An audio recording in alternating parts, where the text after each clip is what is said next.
What's up, guys, gals, and everything in between? Josh here, and today I'm going to be talking about Warhammer Vermintide 2.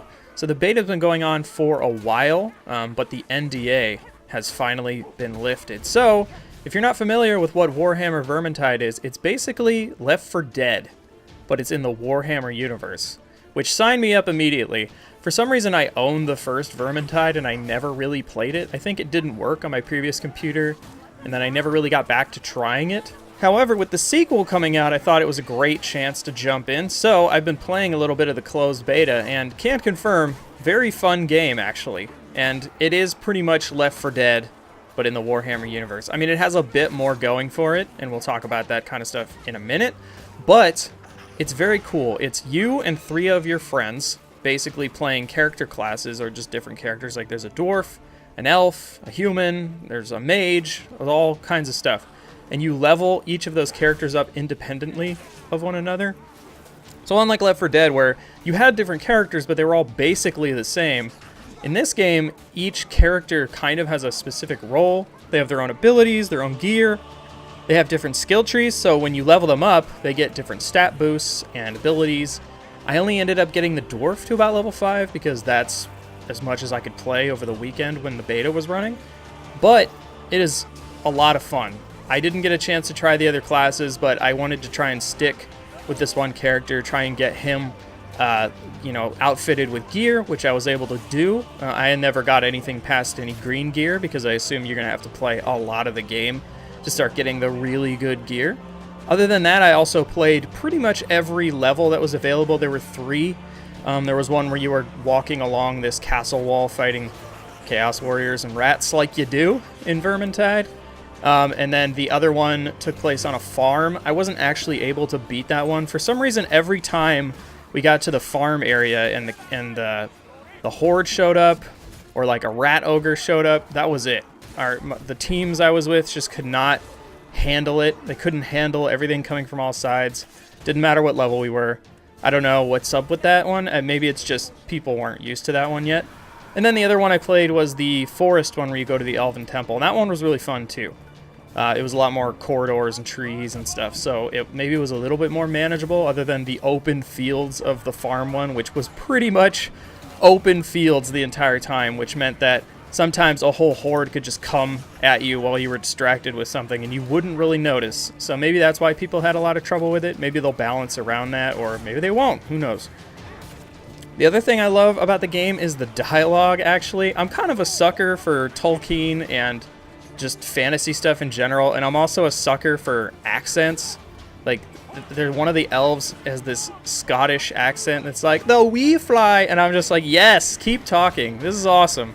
My dwarf would just laugh whenever he hit something super hard, and he'd yell dwarf stuff, and I love every minute of it. I love the dialogue between the characters. The dwarf and the elf have a lot of like back and forth banter, like, oh, that's a good shot for a dwarf, and it's amazing. I love the dialogue so much, and I know that's probably a me thing, but I just love corny fantasy accents and stuff, because they are just turned up to 11 here, and it's so awesome. You were lucky to hit him at all,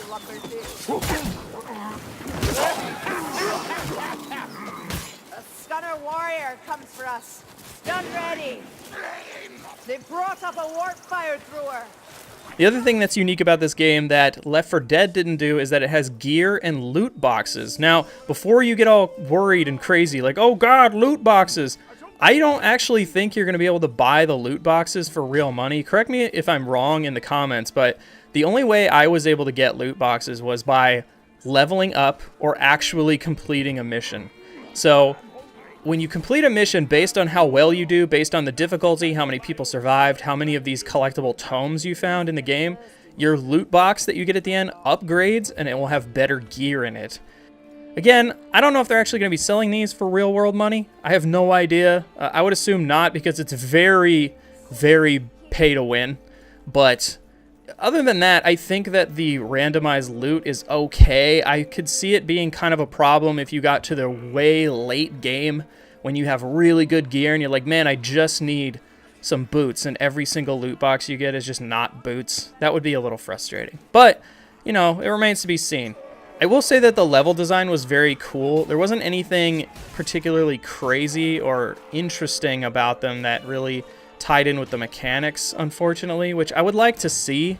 I would like to see maybe some more unique stuff that maybe ties into a cooperative aspect. For the most part, it's like hit the button, fight the waves, move on. You know, it's like, oh, we have to load this cannon. Well, hit the button, then everyone fights, you know, a bunch of Chaos Warriors, and then you shoot the cannon.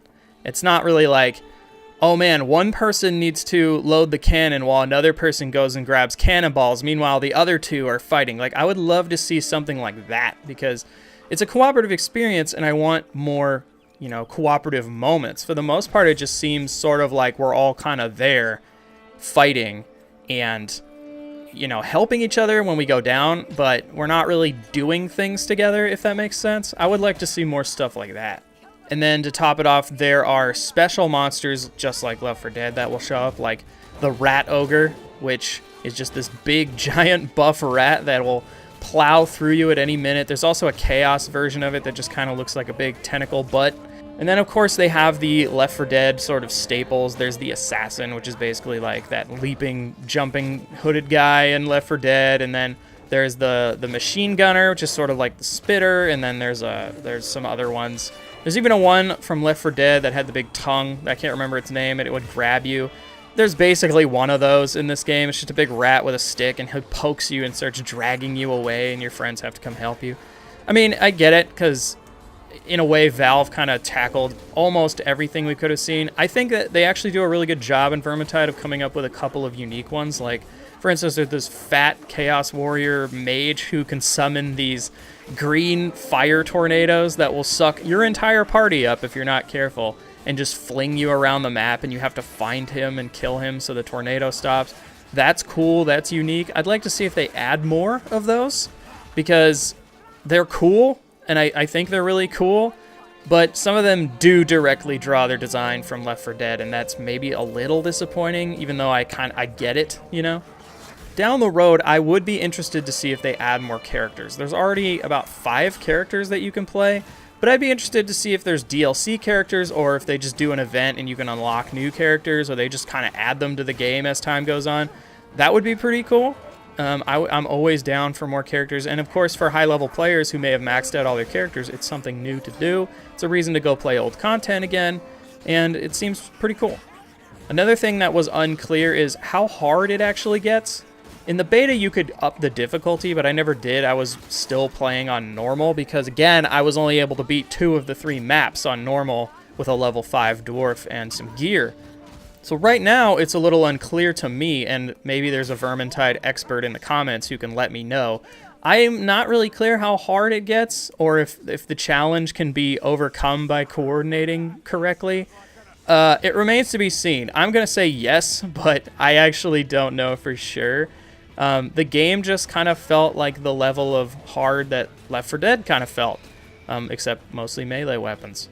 The other thing I would love to know, and again, if there's a Vermintide expert in the comments, I would love to know this, are there unique / exotic items, sort of like Destiny or The Division? Because I think it would be really cool if there was, you know, boots where if you walk, you leave like some fire footprints and it damages people, or, you know, this axe is on fire and it'll catch, you know, it'll catch enemies on fire, which can then catch more enemies on fire. That kind of stuff's really cool, and if it's hard enough to get, it makes the hardcore players have something to chase, and it keeps them in the game longer and playing longer, and that stuff's really cool. So maybe that exists. I don't actually know.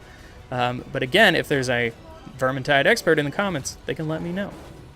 Overall, I'd say my first impressions of Vermintide 2 are very positive. I like the game. I like the loot system. I like the leveling system. It's very cool. I am just wondering where the late game is going to go, because I didn't play the first game, and Left 4 Dead didn't really have a progression system in it, so it's not really comparable to something like this. So I am really curious about the game, but I'm going to play it at launch, and probably will have some more videos about it in the future.